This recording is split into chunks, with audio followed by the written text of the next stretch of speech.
I know you claim to be a rah-rah person, which you are, but it's different, from Yeah. what you hear a lot of rah-rah coaches to where it's a different energy, right?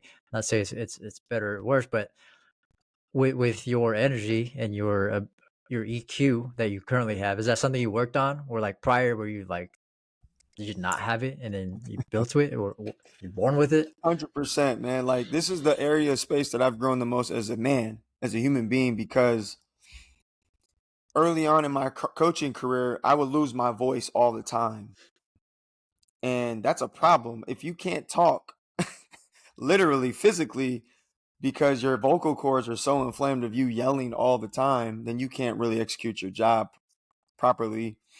And, my mentor, Scott Mitchell, was like, hey, I love your energy. I think it's one of your strengths, but know how to dial it up and dial it down, right? Know when to turn the music down so that you can coach and have the floor, command the floor, use that energy to command the floor, but you don't always have to yell at people.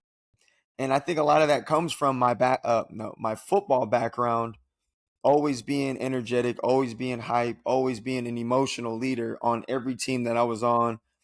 Don't know where that came from, but for some reason, that's kind of where I could be myself as an Asian football player, right?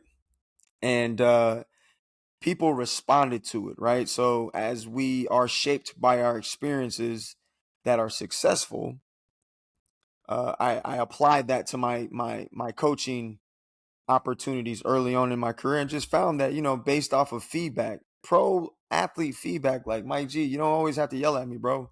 Like, I can hear you, I'm with you, and I know you're coming from a good place, but read the room, right? So that is something that I have consistently worked on throughout every single year of my coaching. I'm in year 16 now, and even just as it applies to being a husband, as it applies to being a father soon. I'm about to be a father, in a few months. This is a valuable Yes. skill to have that you can, thank you. You can definitely apply to every category of life, as a manager, as a business owner, as someone that oversees employees. Even, how about this? How about when you're at a restaurant and your waitress or waiter, your server, is rude? Now, is it our job to correct the rudeness, or is it our job to think about where that person is coming from? We don't know where he or she just left from. We don't know what just type of news that they had. We don't know. You don't know people's story, right? You just see the outcome of it.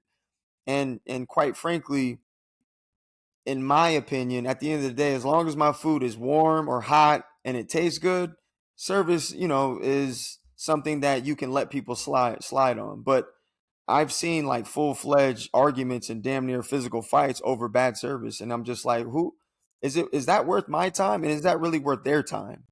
And I think that something as simple as that could save valuable time on your clock.